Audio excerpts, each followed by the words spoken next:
I'm going to be really brief because we have an awesome group of panelists here, and I'm just so glad we have an hour of their day to talk about these issues. So I want to briefly introduce you to this impressive lineup, and then I'll set the tone. So we have Rasker, who's the Executive Director of Headwaters Economics.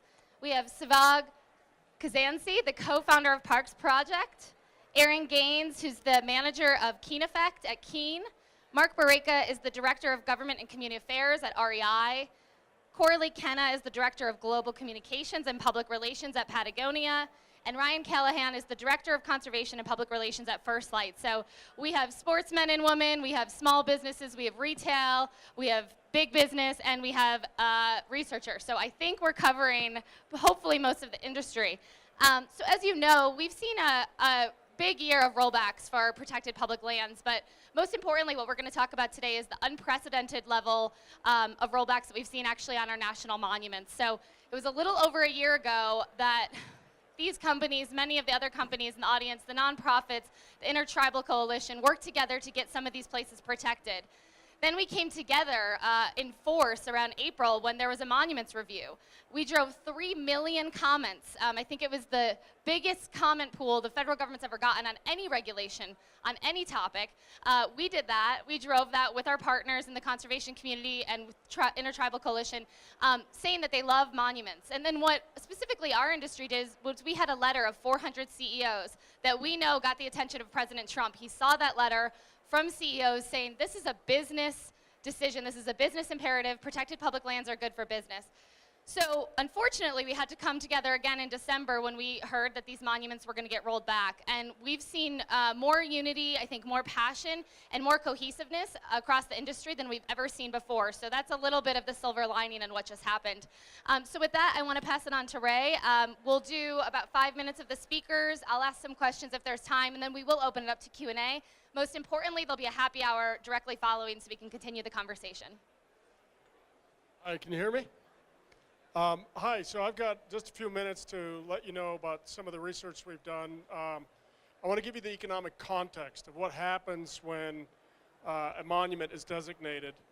So we looked at 17 national monuments that were designated in the last 20 years.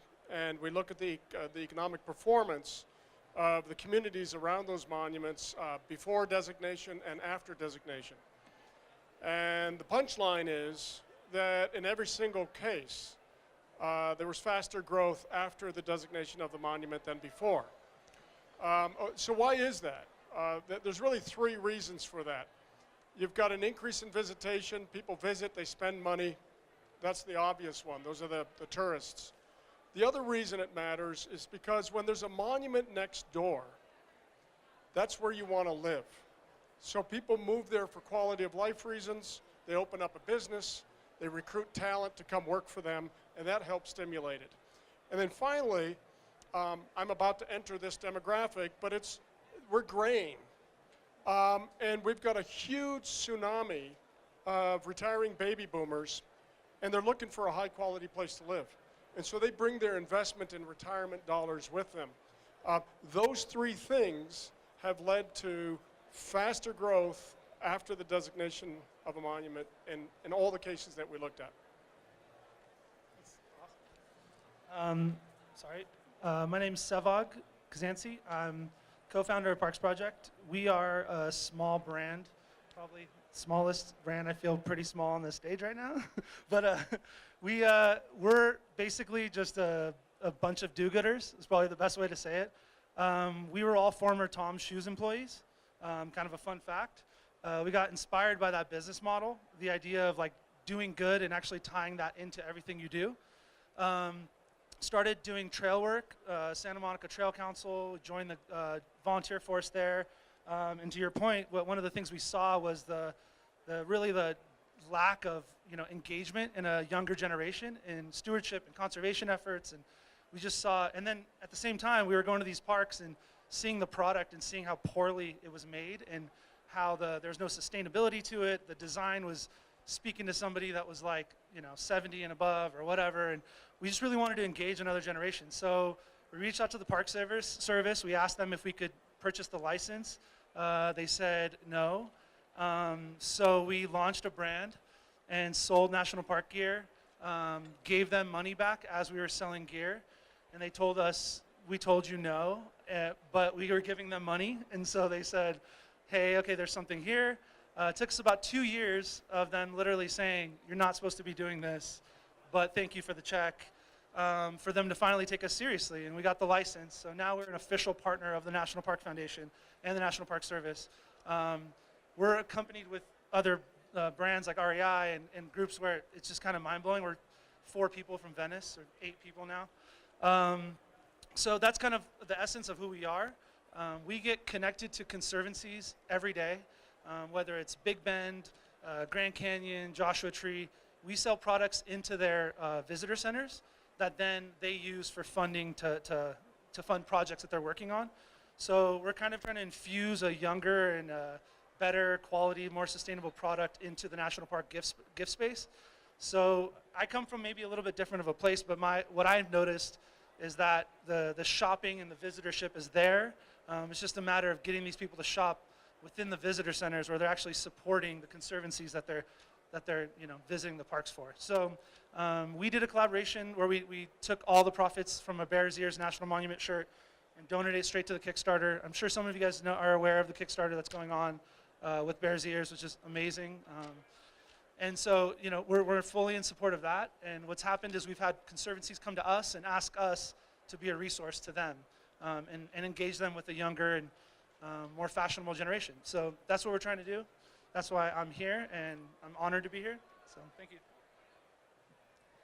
I'm Erin Gaines with Keene Footwear. I'm the advocacy manager, so my whole focus is advocating for the places where we live, work, and play. A couple years ago, you probably heard of the Keene Live Monumental Tour, where a bunch of Keene employees took off on a yellow van across the country to help protect 5 places as national monuments. And over the course of the year, they held rallies, they held meetings, they ended in Washington, they lobbied their members of Congress, and in the end, 3 of those places ended up getting protections, and I want to get the number right, it was 2 million acres ended up being protected of those 5 places, which was amazing, but now unfortunately we're seeing that one of the monuments was Gold Butte National Monument in Nevada, and that's on, as we know, on the chopping block to be reduced. And so Keene is a brand that leads with its values. I'm on the Keene Effect team, and our 3 focuses are giving back, reducing impact, and taking action, and I lead the taking action side. And a few things that we have coming up that we're really wanting to focus on. We learned a lot from the Live Monumental campaign. We learned that there are a ton of people out there who are passionate about public lands issues. We also learned that there's a ton of pushback, and it's a very controversial issue. And a brand like Keene and others can get a lot of pushback when we try to lead with our values. And despite that, we want to keep pushing forward and continue to advocate for the public lands issues and environmental issues we think are so important. So one of the ways that we're doing that is by trying to convene more people and continue these conversations about public lands that we know can be contentious, but do it in a way where we're hearing from a variety of backgrounds and people who have grown up in different areas and use public lands differently. And instead of doing it in a contentious political environment, try to do it in a way that's open and where we're listening to each other and we're telling our stories and where we can really drive the future of the management of our public lands. And so one of the ways we're doing that is by holding story camps across the country. We just held our first in Gold Butte a couple weeks ago. It was fantastic. We had about 40 people come out and go on guided hikes during the day and sit around the campfire at night and share stories and eat great food prepared by our Keene cooks. And we're going to be holding 3 more of them throughout the year. And it's just a great way to get people together, and we want to be conveners of these conversations because we think they're so important and there's so many different voices that should be heard. So one of the other ways we're going to be that we're getting involved in this space is through a feature-length film that we're backing called The Heist. I believe there was a trailer that premiered at last OR, and so we're working with the filmmakers, and that again is really focused on hearing all different voices, knowing that public lands can be really a place of a lot of contention, but it can also be a place that brings people together in an even, in a divided America that just keeps getting more divided. And we're also trying to activate a lot of people to make your own voices heard. So I'll just give a little shout out to the Keene booth. Stop by there, go to our call to action phone booth, where you can flip through the phone booth and look for any environmental issue that you care about. Make a call to your member of Congress. It's really easy. We take all the guesswork, all the barriers out from doing it. So we want to continue to advocate on these issues. We want to engage people, and we want to activate people, because we think that public lands are so important, not just to our brand, but to our employees and to our fans. And so we're going to continue to be involved in these conversations. So, I'm Marc Berejka. I'm Director of Government and Community Affairs for REI, your outdoor co-op. If you're a co-op member, thanks for your patronage. I hope you continue to stay a vital part of the co-op, because we recycle your dollars back into things like protecting public lands. Not everybody knows it, but we're in our 80th year. Our founders, Lloyd and Mary Anderson, and their buddies, they decided to start REI Co-op after all their wonderful experiences in the public lands in Mount Rainier National Park and Olympic National Park out there in the Pacific Northwest. So the co-op is very much born in public lands.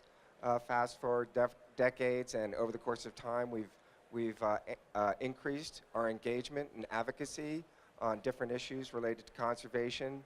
Over the past 10, 15 years, we've also stepped up our support for the recreation economy reports that the Outdoor Industry Association has been doing, and those economic impact studies to raise comments really can be helpful in shifting the mindset around the fact that public lands and the outdoors, they're not just nice to have, they're really a must-have. They're a must-have for our way of life.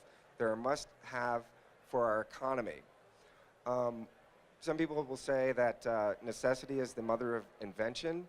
And if we just look back at 2017, I think it's fair to say that the assault on our public lands, the unprecedented assault on our public lands, forced the co-op to invent a few things and do a few things that we hadn't tried to do previously, or at least to do things in one coordinated fell swoop that we had not done before. To call it for what it is, in 2017, we felt like we brought all that the co-op has, we brought all that we have to bear on the public lands conversation, and in particular on the monuments conversation and the undermining of the Antiquities Act. We used our CEO's voice to write op-eds, to write to the Secretary of Interior.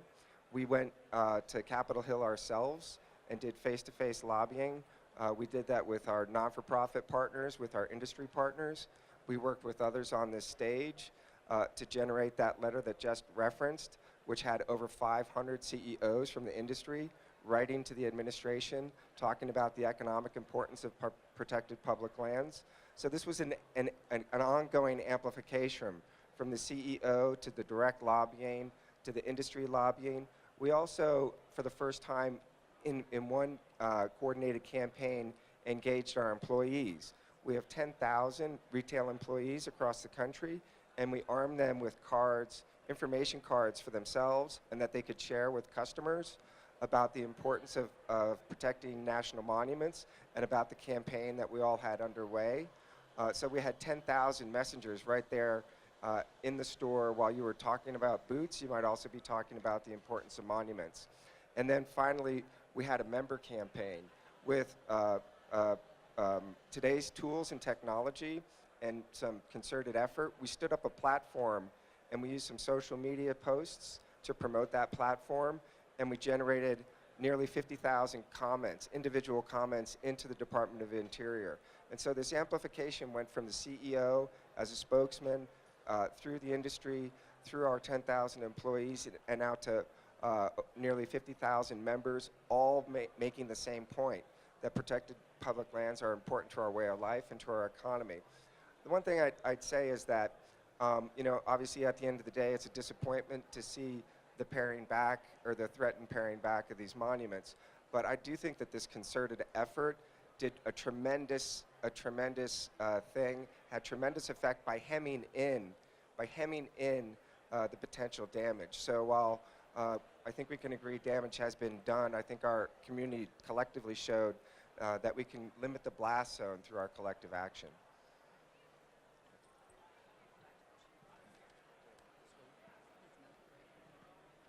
Hi, my name is Corley Kenna. I lead the communications team at Patagonia. So Patagonia has been in the business of protecting public lands and waters for over 40 years. And I would argue that we're still in business because we fight so hard to protect them. Like what's been said, 2017 was definitely the worst year on record for public lands. And so we, like my counterparts on the stage, did things that we've never done before.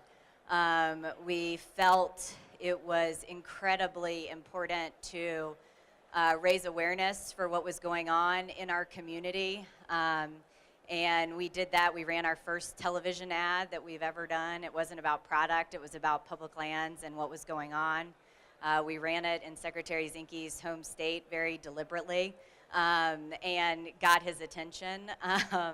Of course, all of our work culminated at the end of the year with a lawsuit. We are challenging the president's authority to rescind these monuments and really throw away the Antiquities Act. So we will keep moving on this path. Now is not the time to sit back. We have a lot more work to do. Our industry has come together in ways we never have before, and I think we are more powerful now than we ever have before. We have new friends in the hunting community.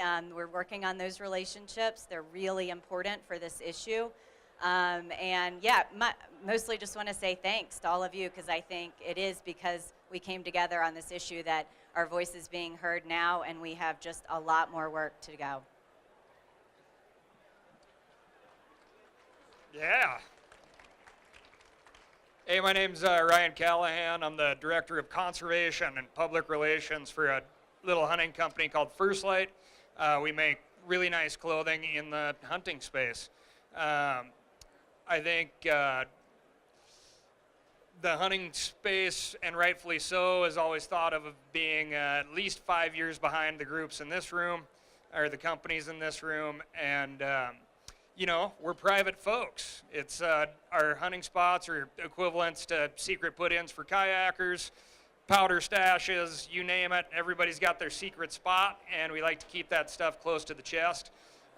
So getting our folks to really get out and be outspoken of saying, hey, you know what, we need to save that place because is definitely a challenge. But I cannot tell you how welcome our voice in the hunting community has been. How many people have said, thank God somebody is talking about this stuff. And it's been, you know, incredibly fulfilling. In regards to monuments, we did issue a statement. And, you know, monuments, a lot of people don't truly even know what a monument is, including folks in this room. And not all of them you can hunt on, so it is a contentious issue in our space. But, you know, it's one of those things where we struggled over our statement and then kind of leaned back and hit send and had a couple of beers and thought about it. And I cannot tell you how proud I was when the comments came rolling in. Overwhelmingly positive, mixed in with, you know, a handful of, hey, dumbass, I hunt there and I don't want any more people knowing about that place. But that's about as nasty as it got. And I think, you know, looking into the future, we are working very, very hard to tie every purchase that you see with the First Lite logo or our camouflage pattern, which is essentially a logo these days, be tied in with $1 going to conservation. As an 11-year-old company, we have changed 50-year-old companies. We have a knife through Benchmade. They're over 50 years old, and this is the most outspoken they've ever been on conservation issues. Weatherby Rifles has our pattern on a rifle, and they're a 73-year-old company, right? We're 11. That's a big deal. And every purchase you make is going to go back. There's going to be a percentage that goes back to conservation. On top of that, I think we all have this great gift of loving being outside, despite this dreaded trade show season. And one of the major things that you can do is reach across to somebody else in a different user group and make friends, because this is a death by 1,000 cuts scenario. The more divided we are as people who just love to be outside, and I know for a fact if you put everybody in this room, hunters, anglers, bikers, mountain climbers, whoever, and ask them a few basic questions, it's going to come down to the same basic answers, despite what you really like to do. So being a part of this panel has been an absolute gift. I think we're going to do some really great things, and I want to encourage everybody to reach over to those different user groups and at least show them the appreciation you have for your sport. Awesome. So, yeah, please, they're amazing.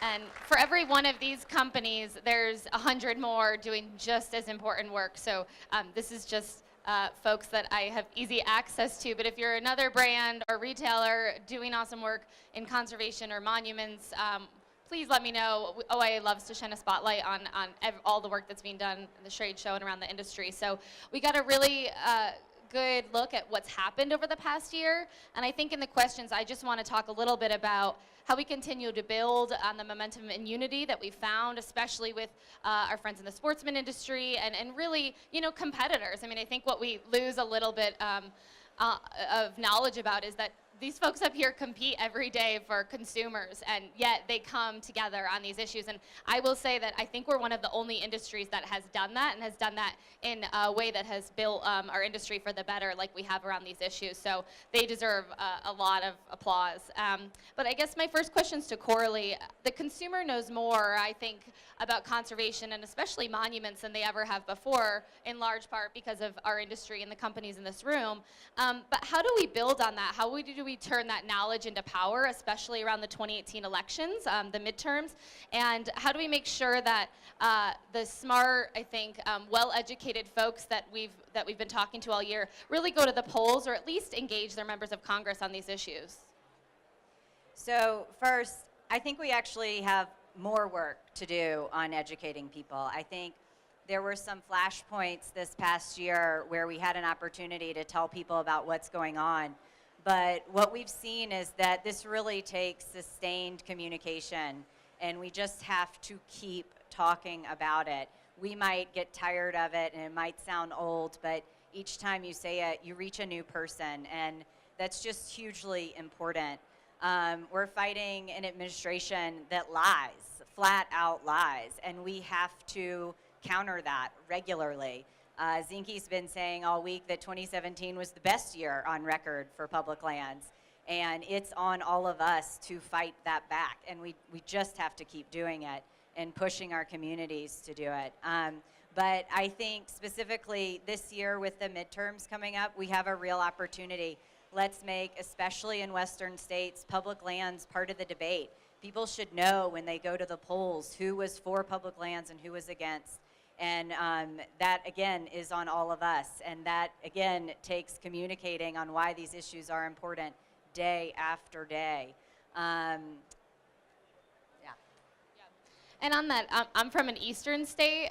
Obviously, I have to be in D.C. all the time, but I think it's just as important to educate the East Coast, the Southeast, the South, because they might not have the public lands that are, being removed from designation, but they have a really important part of the public lands heritage, the legacy, funding public lands.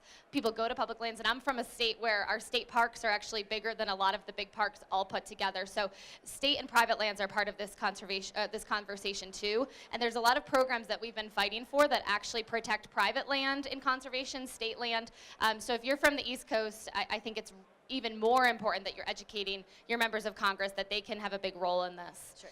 Jess, I'll just add one other thing to that, because that's right, as a fellow East Coaster.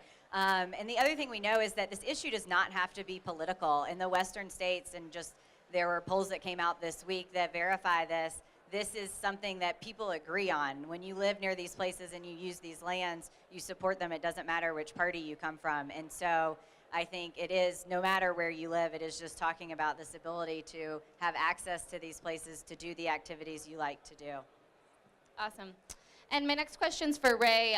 Hopefully a lot of you have seen the Headwaters data on monuments, but we've been using it because they have some tried and true facts, especially about Grand Staircase and monuments that have been around for a while. For 21 years, the economy has been growing. This is data. Ray doesn't, he's not running for office anytime soon, I don't think, although maybe he should. But he's doing this because he's a researcher and because he cares about economics. So he has some great data. And I guess my question for him is, what other data do you think our industry needs to ultimately win this fight? Because his data on Grand Staircase is amazing, but it's not resonating to the folks who continue to make these cuts and rollbacks. So what can we be doing more of, and how can economists and researchers help us win this battle ultimately?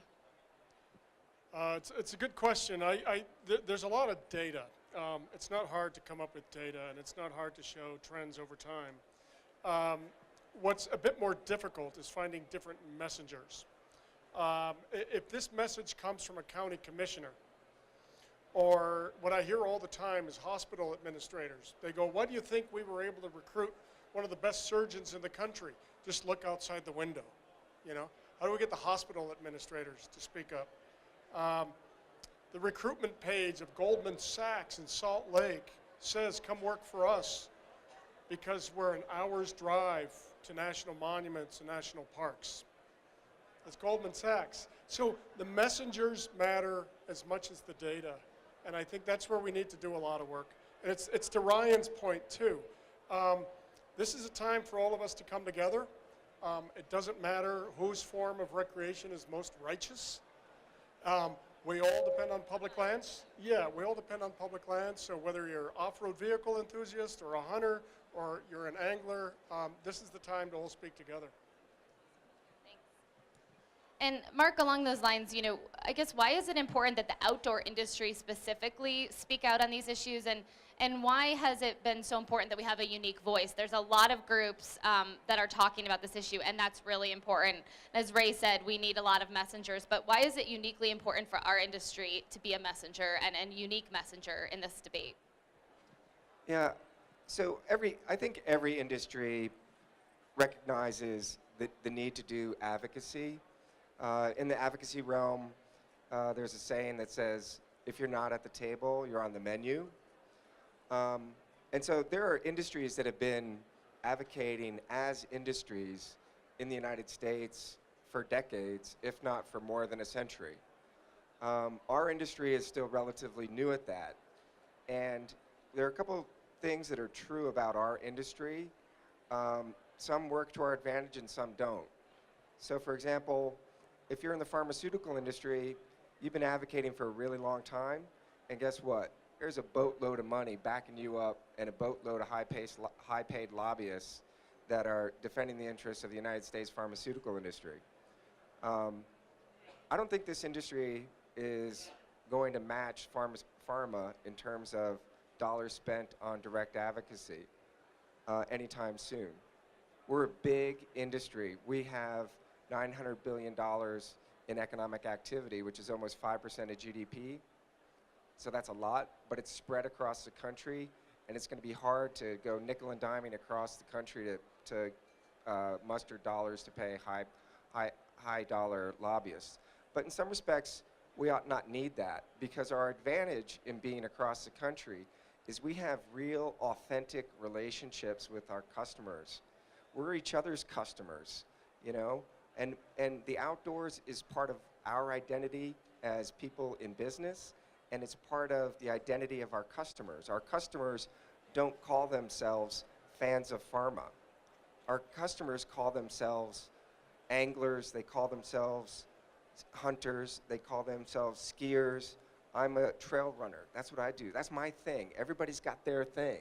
Everybody's got their space. And there's that authentic relationship with not customers. Customers are people who buy things. We have authentic relationships with human beings, with people, and we just need to reach them And if we can sew together the people of the United States who care about the outdoors, who we happen to also do a little bit of business with, we will have an overwhelming advocacy force, and we won't need the $1,000, $2,000, Barney's suited lobbyist in Washington, D.C. We'll get by with Jess. Thank you. So I guess this is my last question for all the panelists, and then we want to open it up. So I think there's some mics. If you want to raise your hand, some folks with mics might come over and give you a mic. But so we talked a little bit about the fatigue, Corley, and we got to keep talking, we got to keep engaging, and I agree. But I am interested in how we continue to keep new people and the people who have been, loyal to these causes activated and engaged in an era where there's a lot of noise. There's a lot of stuff going on. There's a lot of frantic kind of outrage. How do we keep this conversation, I think, from moving into that space too far? And how do we keep all the people that have been engaged really excited to activate, another 3 million comments if we need to this year? So that's for everyone. One of the things that I would say is we've seen a lot of just really creative ways of engaging people. We work with, like I said, we work with a lot of concessionaires and a lot of gift shops and associations that run those gift shops. Some of them host galas where they get, art donated, where there's like hundreds of thousands of dollars coming in through these galas. Zion National Park's a great one. They have an awesome community right outside Springdale that really supports that park. I think what's happening now is you're having people become independent and seeing that the government isn't doing anything at this point, so they're trying to find their own way of doing it. And I alluded to the Kickstarter earlier, but there's an incredible Kickstarter out there by a creative agency called Duct Tape Then Beer, and they raised $200,000. I think it's at $209,000 right now to build a visitor center, education center in Bears Ears, and that's typically the job of a government or a nonprofit, and these guys essentially did it. They're already getting money. I think people up here have donated to that, I'm pretty sure. But and that kind of stuff to me is where it's at. You see these groups that are just saying, what, to hell with it. If you guys aren't going to support us, we're going to find ways within our community to create that sustainability. And so it doesn't have to be a nonprofit. It can be a for-profit that is creating sustainable business for associations and for a give-back model, essentially. So I think the line between nonprofit and profit becomes like blurry, and that's a good thing in my mind in this space because you're really able to drive that money. So we've seen some really fun and creative stuff. I would urge you to check out the Kickstarter. I think they're going to work on a couple other ones, education and visitor centers, and when you go to the parks, shop in those centers first and foremost. I think one of the ways that the industry is going to kind of stay relevant and keep growing is by building new partnerships. And Ryan talked about that a bit too, of, we have to reach out to new and different user groups and new and different organizations, because the more we do that, the more people we can bring into our world to advocate for these issues, and it keeps things interesting for us. I mean, if we're just talking within an echo chamber and it's always us up here at every meeting and every conversation, that gets boring. So we should be bringing in new organizations, new companies, maybe companies that don't traditionally work on public lands or outdoor or environment issues, but they, like the Goldman Sachs example, they locate in places where they're going to try to bring in new employees because it's a beautiful place to live. And so I think the more we do to reach out to new communities, to get new input, I think the more successful, the more fun, and the more reach we're going to have. I think access, right? Everybody in this room should love the word access. What you're going to see this year is that word being totally redefined and used against everybody who doesn't see the word access as being a place where you can go and hook up your RV. I've seen it. I've been in some meetings so far with the Department of the Interior, and they're making blanket statements saying, hey, we're going to leave you with more recreation, and we're going to leave you with more access. We should all be asking, what the hell does that mean? Access, as we know, means something different to everybody, every user group. We use this stuff in a lot of different ways. So I think one very positive thing this community can do is celebrate what your access is and show people that, yeah, I am getting out there and this is how I can do it. Because I've seen right now, for monuments as an example, the Department of Interior says you cannot even go out there. And we know that that is not correct. You may just not be able to drive whatever you want out there or cart the entire family out there unless they're willing to put a backpack on. It's land of many uses. There's a lot of fun things you can do with all of those uses, and I'm certainly very proud to be a generalist and be able to use all of those.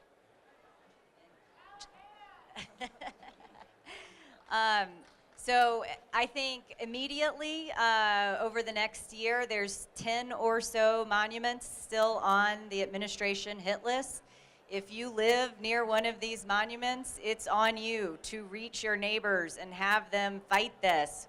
Some monuments fell off the list because there was such an outcry. It can be done, and I think the way we address the fatigue going into this next year is to get hyper-local about where the threats are and get those communities to come out and force. And if you have questions about these monuments or how to do that, by all means, come talk to me or anybody on this stage. We'll be happy to help.